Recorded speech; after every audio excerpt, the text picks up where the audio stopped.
3DO.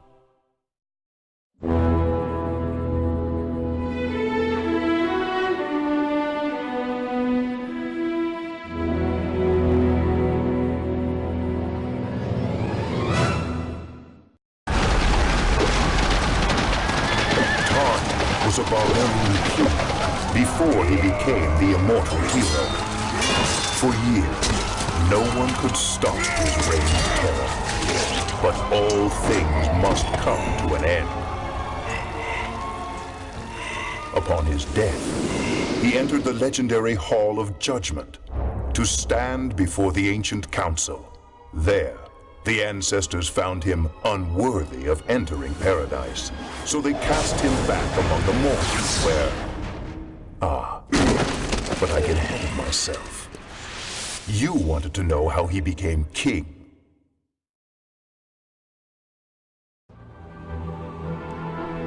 Welcome. This is Heroes Chronicles, Warlords of the Wasteland, Heroes Chronicles 1, the first chapter, and this is Serpentstare. I'll be playing this for a while for fun, and probably doing some editing on the videos, at least to mute out sounds like that, which, if I'm doing this editing properly, you probably wouldn't have heard. I will be playing a new game, but before that, I have something to check out. This game is one that was given to me by someone I'll call Pup. I've already played part of it, but I haven't played much of it. I've played less than half, I will say, because I don't remember the War for the Mudlands being a thing that I actually participated in. I don't actually remember how much your stats and your heroes carry between bits of the campaign. Obviously, you can only start at the beginning.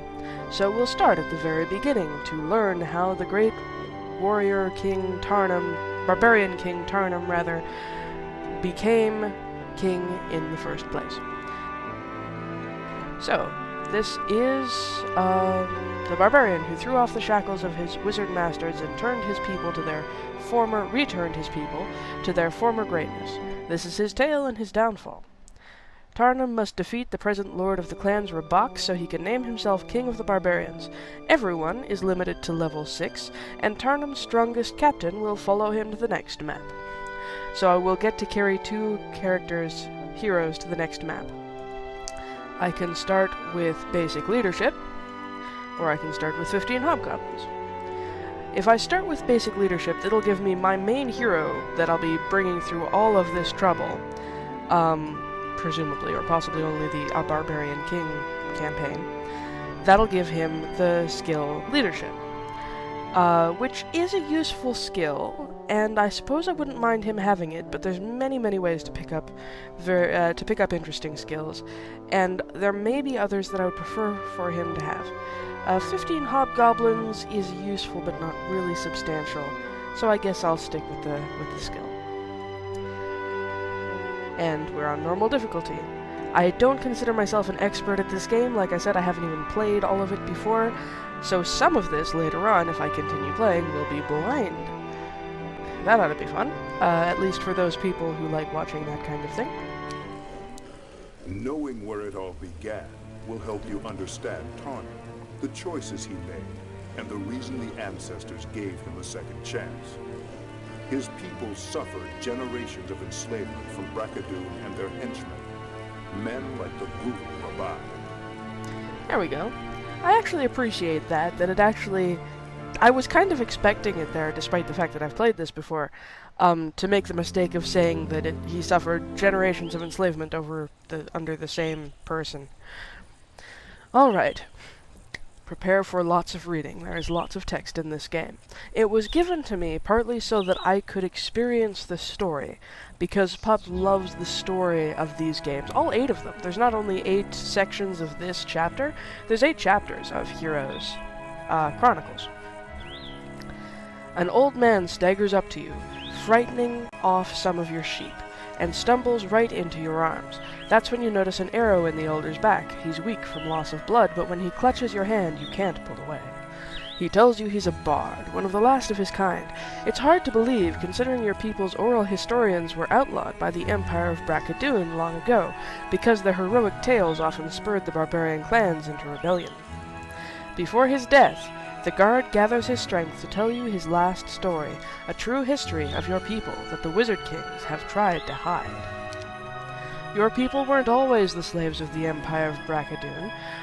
Long ago, one of the ancestors of your own clan, a great warrior named Yarg, formed a massive horde and conquered all the lands from ocean to ocean, including Bracadoon.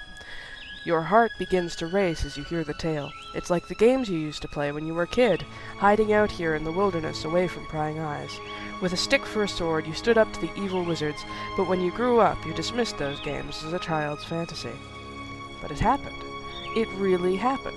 And as you picture your present clan leaders, you can't imagine any of those drunken, pot-bellied fools leading an army, much less winning a battle. What happened to your people's courage? Alright, now we get to control Tarnum. This is Tarnum.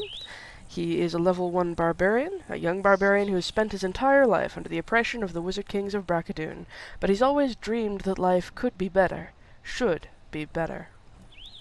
His specialty is offense. He receives a 5% level bonus to the offense skill percentage, which starts out as 20% as he is advanced, and that will be very, very powerful. This makes him quite a powerful hero, because he just gets to get massive amounts of bonus damage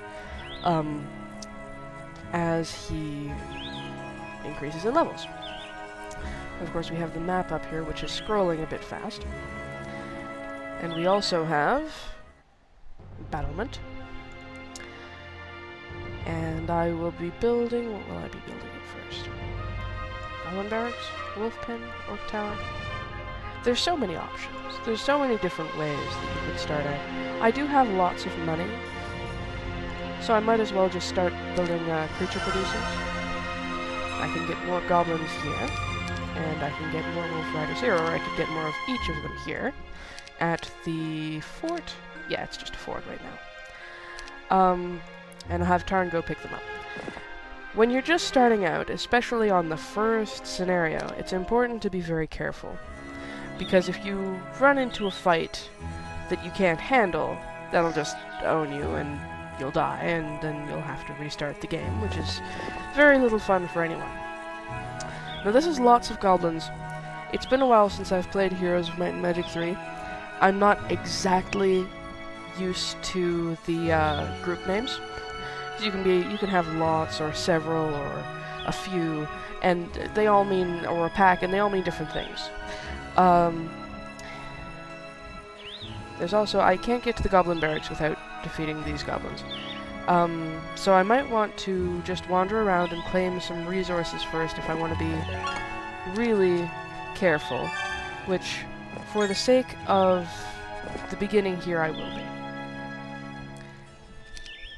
There's the turn. I've been working very hard to provide you with these resources. Come back next week for more. The windmill always does that. It's very handy. Give you a handful of resources of a random kind. Okay. Just pick up resources. I don't really need to be using Tarnum to pick up all these resources. I should go back there, though, and get him some experience. I will also be summoning up a, the tavern's already there. I will be summoning up a captain for him. I have a choice between Gundula, the battle mage, and Gurnison, the barbarian. I could also use their troops to help me with the goblins over there, and the goblins to the south as well. Oh my goodness, her specialty is offense too. Be one heck of a captain. Alright, Gundula, you're it. I also will admit I really like using magic, so having basic wisdom is certainly a boon. Wisdom is the skill that allows you access to higher level spells. Without it, you can only ever gain access to level 1 or 2 spells. Do I have... She does not start with any spells because I did not start with a mage skill. I could build one though. And I will. And that gives me magic arrow, haste, stone skin, shield, and protection from fire. Pretty decent allotment. And Gundula can also help me pick up resources. I'll be going up that way with Tarnum anyway. I sometimes prefer to Tarnum as just Tarn after Tarn Adams, also known as Toady 1, also known as one of my heroes. Now I'm being silly. Okay, I will have you give most of your goblins to Tarnum so that I have a sizable army in one place. Sure. I like numbers that end in fives and zeros, but they're not that important, really. Get the wood, get the experience. The smooth stone on the face of this pillar begins to swirl as you approach. Looking into it, you are amazed to see answers to questions you've pondered for years. Like, whatever happened to the courage of our people, I suppose. The stone suddenly goes still, but you realize you've learned much. Ooh, first aid is... First aid is very useful if you have a first aid tent, and the first aid tent is kind of useless without it. It's something that allows you to more effectively use the siege engine. Sure, we'll use it. Okay, move over here, and I'll have Tarnum just right over here and touch the stone as well. Each of the heroes can touch the stone. Basic archery is more or less basic offense, but for ranged units. I don't remember whether basic offense also affects ranged units. It may not. Or I could get advanced leadership, which increases the hero troops' morale. Having strong leadership skills can really help in situations where your morale would be lowered, because it can't be lowered past a certain, it can be lowered past a certain value. But if you have leadership skills, then you can overcome morale penalties and still have morale bonuses, which can allow things to move again. I think I'm going to give you archery, though. Actually, you know what? No, I won't. I'm so contrary, aren't I? Okay, I can't get past here. Rough digging, okay. That's a reference to the Grail, which I'm not sure is even used in this game, because the rocks are in the way. Yeah, there's a bunch of big rocks directly in my path. But you can just wander down here. Haven't built anything this turn, so let's do that. It's day 3. Build an orc tower. The orcs are the cheap ranged units of the barbarians. They can throw their axes. They don't have a whole lot of shots. You thought your people would be excited about Yarg's victories as you were, but the chief of your clan just laughs at the table of Yarg and his mighty horde. Oh. Tail, not table. I thought that was strange. So I look for hang on, how does that make sense? Look more closely, there's no B, sir. A child's tale, he calls it, told by a child. Your blood boils as the other men join in his laughter. It's not a fantasy, it's real! What do you know, you fat goblin, you shout. Your words can't be taken back, but neither do you want to. Even knowing that the other man is larger and more experienced than you, you still won't back down as the chief challenges you to a duel. Yarg wouldn't back down. And like Yarg, you find a way to win despite the odds, using your speed and a strength fueled by a rage you never knew you possessed. Well, you are a barbarian, after all. Stunned, the warriors of your clan declare their loyalty to you, their new chief. Because this is the way succession works in barbarian clans, apparently. However, this will also get you the interested attention of Lord Rabak, our enemy, I believe, our enemy hero that we have to defeat for this map. I could, and I think I will, just continue to create these creature-producing halls, because that allows us an army base later on. I also think that I'll come and try to take on these hobgoblins now. But first, I will ride in here, and buy Tarnum a spellbook, because even if he doesn't have a whole lot of spell points, which he doesn't, even if he doesn't have a whole lot of spell power, which he doesn't, 1 and 1, some of these spells can still be strategically very, very useful. They can be much more useful if you have more spell powers, more spell points fueled by knowledge, and especially if you get one of the elemental skills. Basic fire, water, earth, or air magic. Because those will allow you to cast upgraded versions of spells. Also, since I'm here, I'll pick up these ogres, which are much harder hitters, and now I have a decent army, so I'll go and face these guys.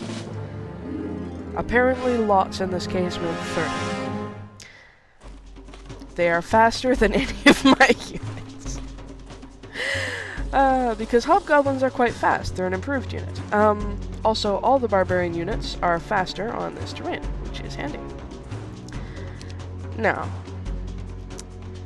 I have defensive skills here.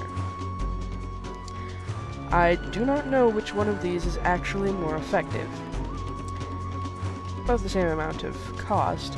I will cast Shield on my Wolf Riders in the hope that they'll take less casualties when they engage these hobgoblins. But first, I'll just move you forward. I'll increase the battle speed. There.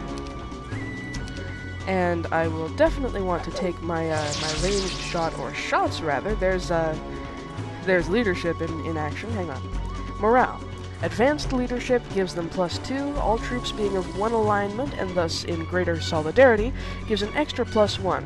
Good morale may give your armies extra attacks in combat, and you just saw that in action. I think your morale bonus can only go as high as +3, so I'm at the current maximum. And you don't need to actually do anything. There you go. Alright, so in that case, because I weakened them with the ranged attacks first, I'll be using those as gold, so I can have the other character pick those up. Because I weakened them with ranged attacks first, I was able to easily take those down without even getting counterattacks and didn't lose any of my army. Gold is important, it allows you to build things, among other things. And even build things on their own. One of your captains mentions that you'll need plenty of gold if you're going to recruit an army. As I was just saying. One easy way to obtain gold is to take it from treasure chests instead of distributing it to the people, as I was just doing. Another is to search out gold mines, such as the one to the south. However, they are likely to be heavily guarded. One of the things that I do remember about this game from when I was playing it before and showing Pup is that it has a habit of giving me advice that I have just been following because I'm already familiar with the system. Not this game specifically, but the system that it's based on, Heroes of Might and Magic 3. Apparently we're about to have a storm. Well then. So I just built the Cliff Nest, which can provide me with rocks. Rocks are my favorite creatures in the barbarian cities. I just really like them. They're very fast. They're swift, which is another word for fast. Well done, sir. What's that about? Ah, okay, they get a morale bonus from the tavern, because of course giant birds like to drink beer. They're fast, and they can easily take out some of your opponent's ranged units, for instance, especially when you upgrade them to Thunderbirds. And quite powerful. Okay, Tarnum, come down here and do battle with the goblins. But first, as I was saying, this game has a habit of giving tutorialized hints, or tutorial hints in those text boxes, just after I've started doing what it's telling me to do. Because I will see what it's about to talk about and immediately go and use it, and then it's like, oh, by the way, you should go and use that, it's useful, and I'm like, I know. I just did. I know exactly how useful that is. You're right. Okay, the goblins, awed by the power of your forces, begin to scatter. Do I wish to pursue and engage them? Yes, I do, because I want their juicy, juicy experience. And apparently this is 24, that's also lots. In this case, because the goblins are not as fast as my wolf riders, but the hobgoblins are, I get to actually move. I'll have these wait, though. You can go. Sure, move there. Hey. Okay. Now, these fellows are very, very hardy. I don't think the hobgoblins are going to be able to take even one of them down, so I'll put them in the path of melee combat and just take these guys out with them later. And I will get to move first with the wolf riders, so I can come up as close as I want. That's even better. Oh, great. Oh. I lost a goblin. I lost one goblin and gained 120 experience. For shame. And here I was trying not to lose anything. Oh well. If I drop in at the goblin barracks, I can recruit goblins for free, because they are a first level unit and very eager to join an army. This is lots of stone golems. Golems are much more difficult to deal with than goblins. However, I think I'm fairly well equipped for the task. Just in case, though, I'll bring these rocks. They'll help. Using a lieutenant to go and get troops quickly can be very, very much a boon. And this will also give me access to the crystal cat, which will give me a resource of crystal. Of course, the other thing that I didn't say about rocks, because it was obvious, is that they can fly, so they can easily get across barriers like this. Or they could if they had enough movement speed, but they don't. The good thing about attacking golems is that golems are very slow, so you don't really have to worry about them quickly taking advantage of your positioning. And you can get fairly close to them without putting your units at risk. So I'll spend a turn just getting closer, and those goblins really want to go and attack them. But they do have, as you can see, they have 30 health there, which is only slightly less than my ogres, which are a tier 4 unit. Okay, so they can move 3, I can move my goblins there, and it's not going to be terrible for them, unless those guys can get to them. But they can't. So that's okay. Now, as you can see, the broken arrow here means that I can't fire on that unit from here, effectively. I will need to get closer, or get, you know... That either happens if they're too far away, or if there's an obstacle between us that blocks missiles like the rocks and things, but not so much the chasm, that doesn't block missiles. Or if it does, that's really, really silly. These don't do all that much damage, though, so it should be safe for my Thunderbirds. They're not Thunderbirds, they're rocks. Pardon me. Oh. Yeah, that was quite a bit of damage, and I only took one of them down. I almost took down a second one, though. And because those have already counterattacked, they can't counterattack again to defend against my wolves. There we go. Or for that matter, my goblins. But they chose to attack my goblins, and then they died. And now I have a clear shot to the stone golems. Excellent, excellent. I did expect to take some losses here.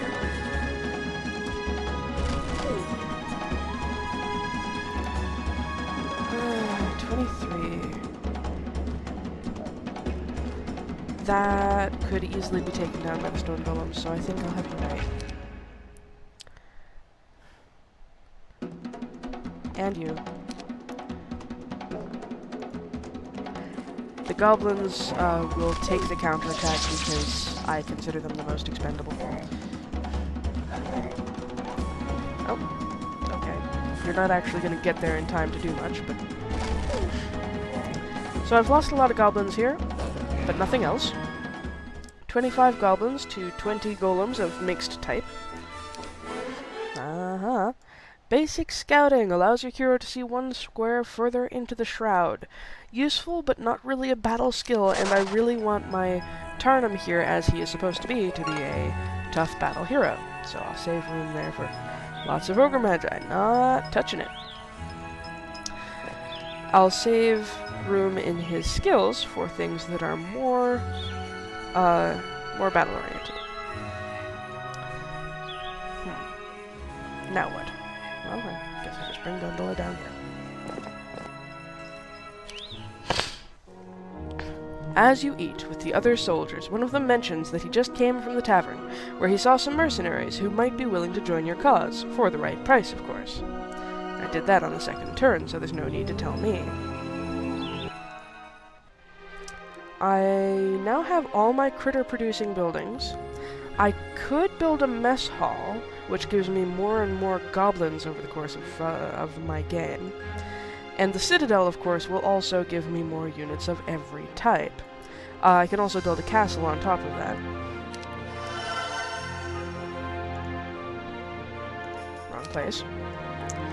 Which will double, rather than multiply by 1.5, the number of creatures that I get.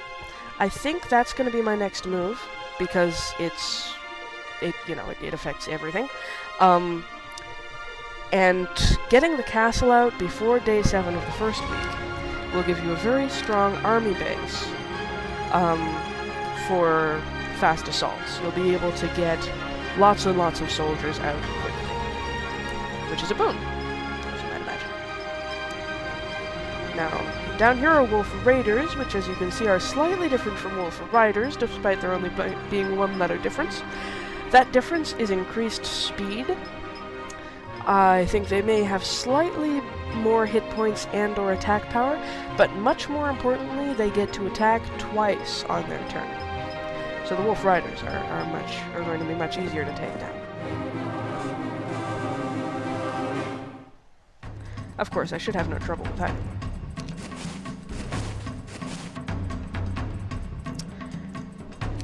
The magic arrow does 20 points of damage to a selected unit. I could take out 2 of these Wolf Riders with that. I have 7 magic points because you regenerate 1 per turn, and I used a shield 2 turns ago. I think I'll go ahead and use that. Engage. One of my Wolf Riders did die there, which is unfortunate, but it happens. 1, 2, 3, 4, 5, 6. Okay.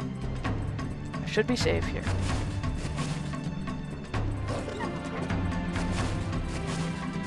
Nope. Not quite.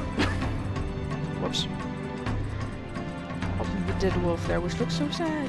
I mean, it's adorable, and it's dead, which makes it sad.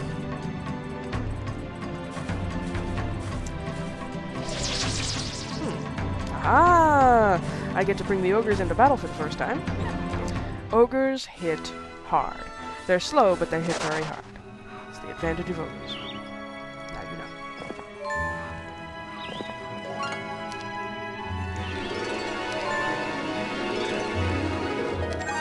Stoic Watchman, which I just picked up there, increases your Eagle Eye skill by 10%. I don't think I get a whole lot of use out of that, but if anyone's going to be using it, it should probably be Tarnum. And yes, I'm a little bit disappointed with myself that I didn't read that text. I also think, Tarnum, that I want you to take care of the raiders before I send you across the sea. So that there are more places on this continent that I can have the lieutenant explore to and be effective, so that I'm not just wasting their time. I have no idea why they did that, as it would be more efficient. I mean, the stacks are equal, and it would be more efficient to put them in finishing locations a little bit further up, presumably, unless they just want to be there.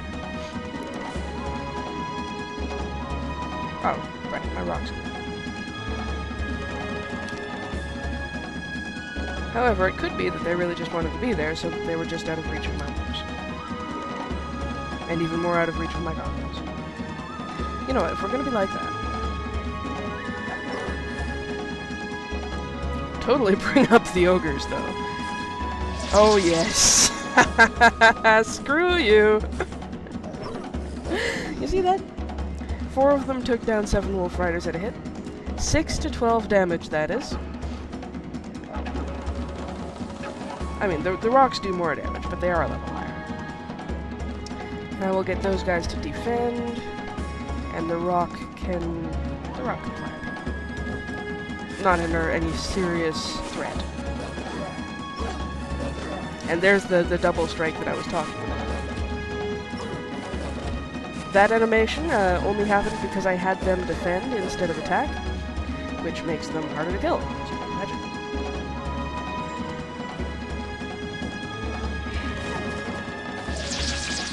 Alright. Now you pick up both of those. Pick off both of them.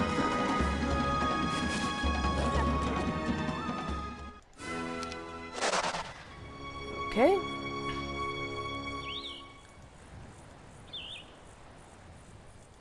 Now you can come over here and get the shipyard. And Gundula can go over there and get those. Collect all resources, my chief, says one of your advisors. An army requires a lot of maintenance. It might even be wise to hire another hero just to collect resources and troops while you explore.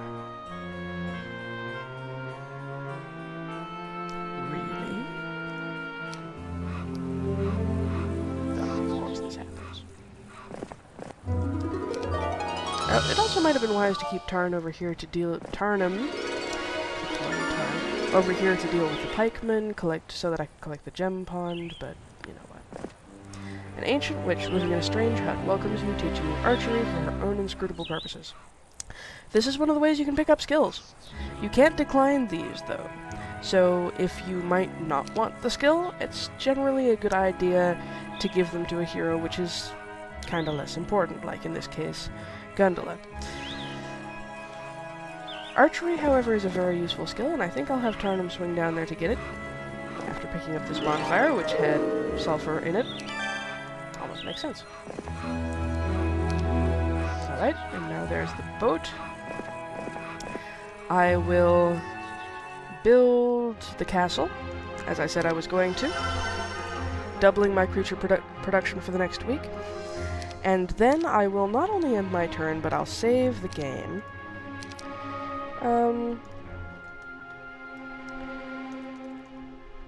Serp LP week 1.